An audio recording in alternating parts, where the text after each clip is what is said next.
دنیا نیوز کی election transmission میں آپ کو ایک بار پھر خوش آمدید کہتے ہیں، اور ہم بات کر رہے ہیں کہ آج قومی اسمبلی کے حلقہ N123 اور 3 صوبائی اسمبلیوں کے ضمنی انتخابات ہو رہے ہیں۔ ضمنی انتخابات ختم ہو چکے، اس وقت کاؤنٹنگ کا سلسلہ شروع ہے اور تیزی سے نتائج سامنے آ رہے ہیں۔ ہمارے ساتھ اسٹوڈیوز میں تشریف رکھتے ہیں پروفیسر ڈاکٹر حسن عسکری صاحب، اور ان کے ساتھ تشریف رکھتے ہیں سلیم بخاری صاحب۔ ڈاکٹر صاحب، پروگرام کے اس مرحلے میں ہم بات کریں گے کہ خود ہماری جماعتوں کے اندر یعنی پارٹیز کے اندر کتنی جمہوریت ہے، کیونکہ پارٹیز کے جو لوگ ہیں وہ تو بات کرتے ہیں، لیکن اس سے پہلے کہ ہم اس موضوع پہ بات کریں، ہم بات کریں گے اس وقت ہمارے ساتھ صدر آصف علی زرداری کے پولیٹیکل سیکرٹری فیصل رضا عابدی صاحب ٹیلی فون لائن پر موجود ہیں۔ ہم ان سے بات کرتے ہیں۔ بہت بہت شکریہ فیصل رضا عابدی صاحب۔ اس وقت جو صورتحال جاری ہے، ظاہر ہے N123 میں تو آپ کا کینڈیڈیٹ نہیں تھا، لیکن ایک جو صوبائی حلقے میں آپ کے کینڈیڈیٹس ہیں، وہاں پر آپ الیکشن کی صورتحال کس طرح سے دیکھ رہے ہیں؟ جی، گزارش یہ ہے کہ ضمنی انتخابات کے اندر جو ہے حلقہ N123 کے اندر پیپلز پارٹی کی مکمل حمایت تھی میاں نواز شریف صاحب کے ساتھ، اور وہاں کا نتیجہ جو ہے وہ بالکل توقعات کے مطابق ہے۔ بلا شبہ کہ ان کی وہاں پہ ایک واضح اکثریت موجود ہے، ایک اچھا ووٹ بینک موجود ہے۔ جنگ کے الیکشنز کو ابھی جو ہم جہاں تک مانیٹر کیا ہے، یہ جتنے بھی حلقوں کے نتائج آئے ہیں وہ پیپلز پارٹی کے اس میں 25% حلقوں کی اکثریت تھی، جبکہ 75% اعظم صاحب کے اکثریتی حلقوں کے جو ان کے پاکٹ ووٹرز ہیں اس ایریے کے نتائج آپ کے سامنے۔ اس کا واضح جو نتیجہ ایک سامنے آئے گا وہ اب سے کچھ دیر بعد، جب یہاں پہ 100 سے زائد پولنگ اسٹیشن کا ریزلٹ آ جائے گا تو اس کے بعد ہی کچھ کہا جا سکتا ہے۔ ہاں، بھاول نگر کے اندر ایک سیٹ بیک دیکھنے میں آ رہا ہے کہ ہم کافی پیچھے ہیں، اور یہ جو کینڈیڈیٹ لڑ رہے ہیں ضیاء لیگ سے، یہ ماضی میں پیپلز پارٹی ہی کے جی آپ ہی کے کینڈیڈیٹ تھے، بالکل۔ تو اس کے اندر 2 صورتیں سامنے آئیں وہاں ہمارے کہ ووٹرز کا دو طرف بڑھ جانا،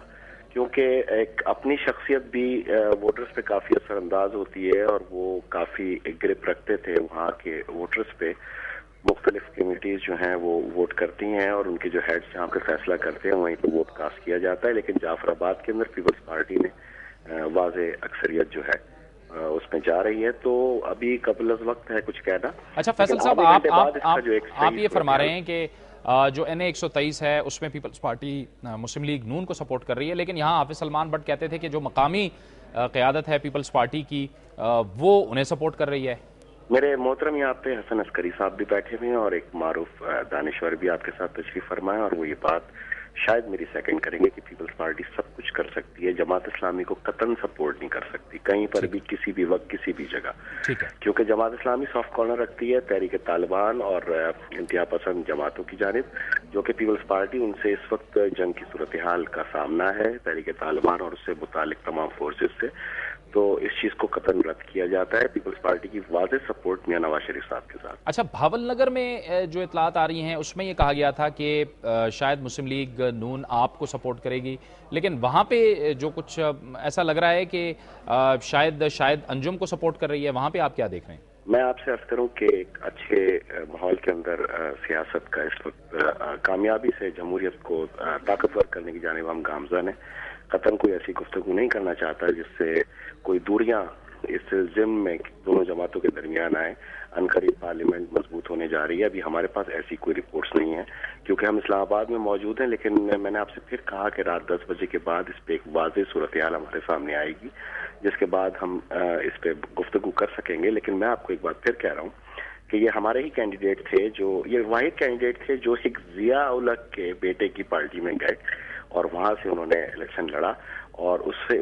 ہمیں اس میں یہ نقصان ہوا کہ ہمارے ووٹر جو ہیں بالترتیب 2 جانب تقسیم ہوئے۔ اس میں کوئی اعجاز الحق صاحب کا کارنامہ نہیں ہے، ان کی جماعت کا، وہ حال ہی میں بنی ہوئی ہے۔ یہ ہمارے ہی کینڈیڈیٹ کا اس طرف چلا جانا ہمارے لیے نقصان کا باعث بنا۔ بہت بہت شکریہ فیصل رضا عابدی صاحب۔ فیصل رضا عابدی صاحب کا رویہ جو تھا وہ ظاہر مفاہمانہ تھا، وہ یہی کہہ رہے تھے کہ کوئی بھی ایسی بات نہیں کرنا چاہتے کسی بھی ایسی اطلاع پہ کہ جس سے ظاہر ہے کہ وہ مفاہمت کا جو ماحول ہے وہ ختم ہو۔ شاید انجم جو تھے وہ پیپلز پارٹی کے ہی کینڈیڈیٹ تھے، یہ آپ بھی اس بات سے ایگری کریں گے کہ خود پیپلز پارٹی کو وہاں پہ ظاہر ہے کہ عموماً سیٹ بیک ہوتا ہے، کیونکہ اگر آپ کا ایک کینڈیڈیٹ ہے دوسری سائڈ پہ جاتا ہے تو کچھ نہ کچھ تو اس کے پرسنل لائل ووٹ ہوتے ہیں، اور وہ ہمیشہ پرسنل لائل ووٹ آپ کے ساتھ شفٹ ہو جائیں گے، نو میٹر آپ کی پارٹی کون سی ہے۔ تو یہ ایک ہے. پھر ایک اور چیز ہے, دو چیزوں کا آپ کو ذہن میں رکھنا چاہیے کہ ایک تو یہ ہے کہ جو یہ ضمنی انتخاب ہیں ان میں جو لوکل پالیٹکس زیادہ اہم ہوتی ہے بنسبت جنرل الیکشنز کے,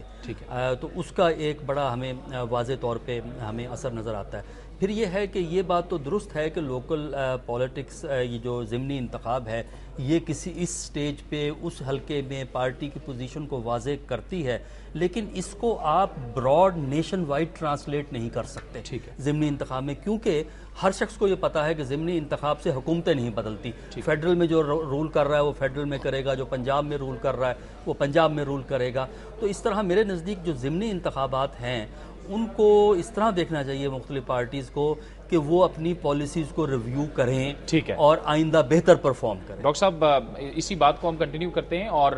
ہمیں جوائن کیا ہے ٹیلی فون لائن پر سینئر تجزیہ کار اور سینئر صحافی جناب عارف نظامی صاحب نے. بہت بہت شکریہ عارف نظامی صاحب.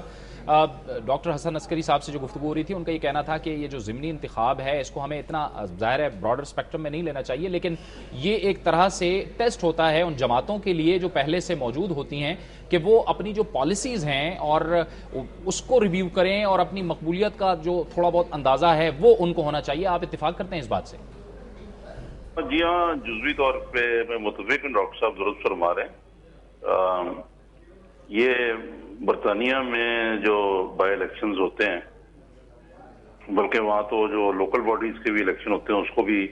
سمجھا جاتا ہے کاؤنسلز کے کہ یہ حکومت کی مقبولیت عدم مقبولیت کا ثبوت ہے. لیکن یہ پاکستان میں یہ ہمیشہ ٹریڈیشن رہی ہے کہ جو پارٹی حکومت میں ہوتی ہے وہ شاذ ہی بائی الیکشنز آتی ہے. لیکن اس کے باوجود یہ کہنا پڑے گا کہ جہاں یہ الیکشن ہوئے لاہور میں, یہ خاص کانسٹیٹوئنسی جو ہے یہ تو پی ایم ایل این کی سیف کانسٹیٹوئنسی ہے اور انہوں نے اس کو دوبارہ حاصل کیا ہے, تو اس میں کوئی ایسی حیران کن بات نہیں ہے. لیکن زیادہ اس سے حیران کن بات یہ ہے کہ جماعت اسلامی کا جو کینڈیڈیٹ ہے حافظ سلمان بٹ, ان کو جو ووٹ حاصل ہوئے ہیں وہ حیران کن ہے, اور تحریک انصاف کے جو کارکن جو امیدوار تھے انہوں نے زیادہ ووٹ حاصل کیے. ٹھیک ہے, بہت بہت شکریہ. عارف نظامی صاحب ہم سے گفتگو کر رہے تھے اور ان کا یہ کہنا تھا کہ یہ جو NA-123 ہے اس میں یہ ایک حیران کن بات ہے کہ حافظ سلمان بٹ نے جو ووٹ حاصل کیے ہیں ظاہر ہے ان کی بھی تعداد زیادہ ہے, اور اس کے بعد پاکستان تحریک انصاف نے بھی اب سے کچھ دیر پہلے جب ہمارے مہمان گرامی اسی بات کو لے کے چل رہے تھے کہ یہ بھی ایک فیکٹر ہے کہ تحریک انصاف بھی سامنے آ رہا ہے اور اس نے بھی اپنے ہر حلقے سے اب نمائندگی کو رکھنے کا جو فیصلہ کیا ہے, شاید یہ بھی ان کے لیے ایک مثبت قدم ثابت ہو. وقت ہوا چاہتا ہے بریک کا, اور بریک کے بعد ہمارے اس پروگرام کا سلسلہ جاری رہے گا.